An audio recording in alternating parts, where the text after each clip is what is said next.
जब स्पीच या राइटिंग को इफेक्टिव और इम्प्रेसिव बनाना होता है तो उसमें फिगर्स ऑफ स्पीच का यूज किया जाता है। तो इंग्लिश में जितने भी फिगर्स ऑफ स्पीच हैं उनमें से एक फिगर्स ऑफ स्पीच है एलिट्रेशन। एलिट्रेशन को हिंदी में अनुप्रास अलंकार कहते हैं। अनुप्रास अलंकार कहते हैं। तो सबसे पहले एलिट्रेशन की डिफिनेशन को जानना जरूरी होगा। तो एलिट्रेशन का डिफिनेशन इस प्रकार से है।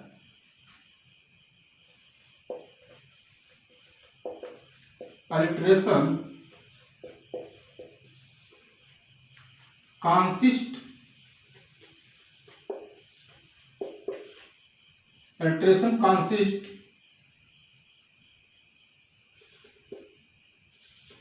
in the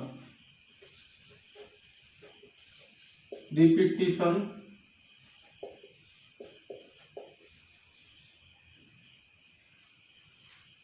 of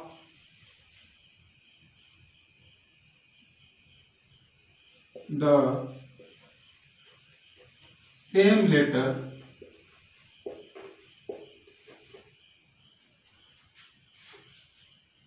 or syllable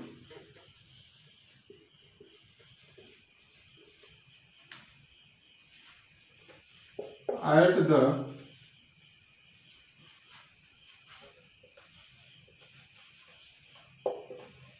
beginning of two or more words।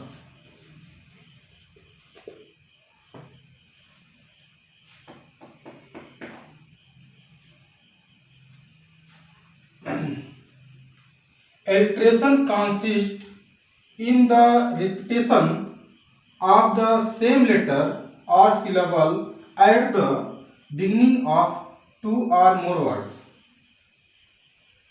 Two और मोर वर्ड्स यानी दो या दो से अधिक शब्दों के प्रारंभ में आने वाले लेटर या स्वर एक ही जैसे रिपीटेशन करें तो उसमें एलिट्रेशन यानी अनुप्रास अलंकार निहित होता है। कंसिस्ट मीन्स निहित होना और रिपीटेशन मीन्स आवृत्ति यानी बार बार आना। लेटर अक्षर होता है और सिलाबल जो होता है स्वर। तो इस प्रकार से ये एलिट्रेशन की डिफिनेशन है। इसको आप राइट कर सकते हैं, राइट करके लर्न कर सकते हैं। जब भी एग्जाम में एलिट्रेशन यानी अनुप्रास अलंकार की डिफिनेशन को पूछा जाए तो आपको ये एलिट्रेशन की डिफिनेशन इस प्रकार से राइट कर देना चाहिए। तो अब एलिट्रेशन को समझने के लिए एग्जाम्पल देखते हैं। फर्स्ट एग्जाम्पल है the lad had a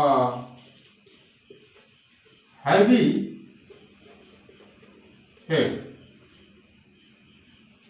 the lad had a heavy head. इस सेंटेंस में लैड, हैड, हैवी, हेड इन सब वर्ड में ए स्वर की आवृत्ति है। लैड, हैड, हैवी, हेड और इसमें जो है इसमें ए स्वर की आवृत्ति है यानी रिपीटेशन है। इसलिए इस सेंटेंस में एलिट्रेशन यानी अनुप्रास अलंकार है। वैसे भी इसमें जो थ्री वर्ड हैं हैड, हैवी, हेड, इन तीनों वर्डों के प्रारंभ में एच लेटर की आवृत्ति हुई है। इसलिए यहाँ पर इस सेंटेंस में एलिट्रेशन यानी अनुप्रास अलंकार है। देखते हैं second example.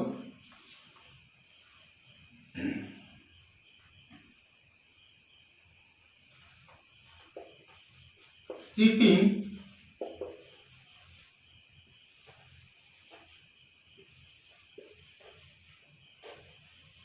shepherds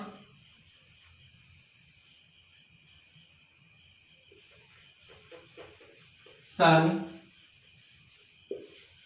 sadly. Sitting shepherds sang sadly. इस सेंटेंस में प्रत्येक वर्ड के प्रारंभ में यस लेटर की आवृत्ति हुई है, इसलिए इस सेंटेंस में भी अलिट्रेशन है यानी अनुप्रास अलंकार है। Example third,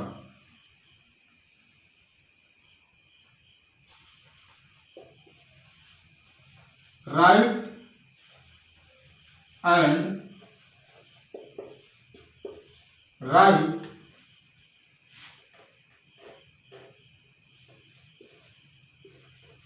do not write. Write, write और write, इन तीनों शब्दों के प्रारंभ में आर लेटर की आवृत्ति हुई है यानी अलिट्रेशन हुआ है, तो इसलिए इस सेंटेंस में अलिट्रेशन यानी अनुप्रास अलंकार है। Next example,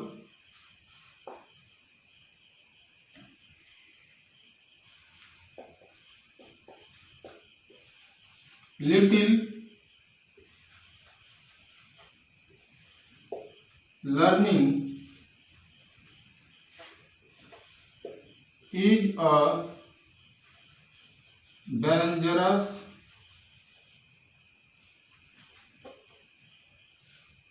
drug। तो इस सेंटेंस में लिटिल और लर्निंग वर्ड में यल लेटर की आवृत्ति है, इसलिए जो है कि इसमें अल्ट्रेशन यानी अनुप्रास अलंकार है, और यहाँ पर डेंजरस और ड्रग में भी डी लेटर का रिपीटेशन है, इसलिए जो है कि यहाँ पर भी अल्ट्रेशन यानी अनुप्रास अलंकार है। तो एग्जाम में फिगर्स ऑफ स्पीच के संबंध में 3 टाइप्स के क्वेश्चन आते हैं। फर्स्ट क्वेश्चन ये आता है, किसी भी फिगर्स ऑफ स्पीच का नाम दे दिया जाता है और उसका डिफिनेशन पूछा जाता है। सेकेंड, कुछ एग्जाम्पल या कुछ सेंटेंस दे दिए जाते हैं, उनमें से उन सेंटेंस को पढ़ करके पता करना होता है कि इसमें कौन सा फिगर्स ऑफ स्पीच है। थर्ड, कुछ सेंटेंस दिए जाते हैं और उसमें फिगर्स ऑफ स्पीच का नाम पूछा जाता है, उसके साथ साथ उसका डिफिनेशन भी पूछा जाता है।